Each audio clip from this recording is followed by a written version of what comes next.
Bonjour à tous, dans cette vidéo, nous allons parler des tuyaux de gaz orange de Geoka, disponibles en différentes longueurs, avec divers raccords et pour différents domaines d'application.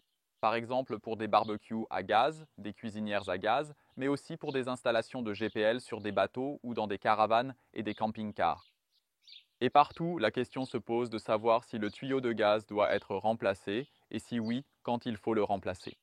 Nous vous expliquons comment le découvrir et l'importance que revêt l'étiquette jaune dans ce contexte particulier.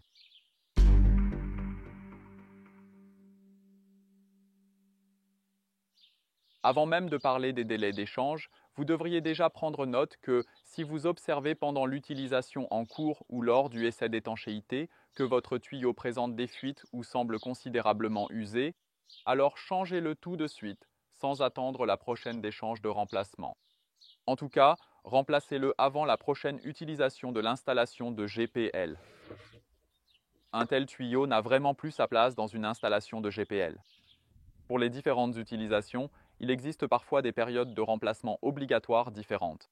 En tant qu'utilisateur final, il n'est pas toujours facile de garder une vue d'ensemble. C'est pourquoi nous avons pensé à une aide pour vous.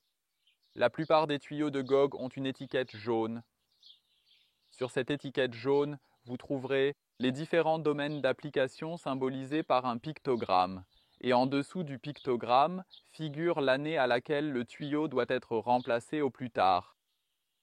Si vous n'arrivez pas à associer immédiatement les pictogrammes, vous trouverez en bas dans la description de la vidéo un lien vers un article sur notre blog Geoka qui explique tout cela plus en détail.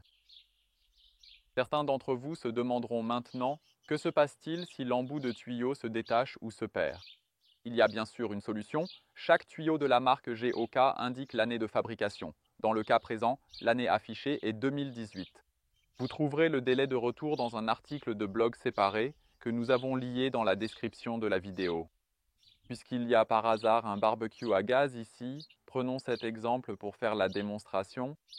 La réglementation technique concernant l'utilisation privée d'un barbecue à gaz précise qu'il est nécessaire de remplacer les tuyaux et les détendeurs de pression tous les 10 ans. Vous devez faire l'échange en tant qu'exploitant.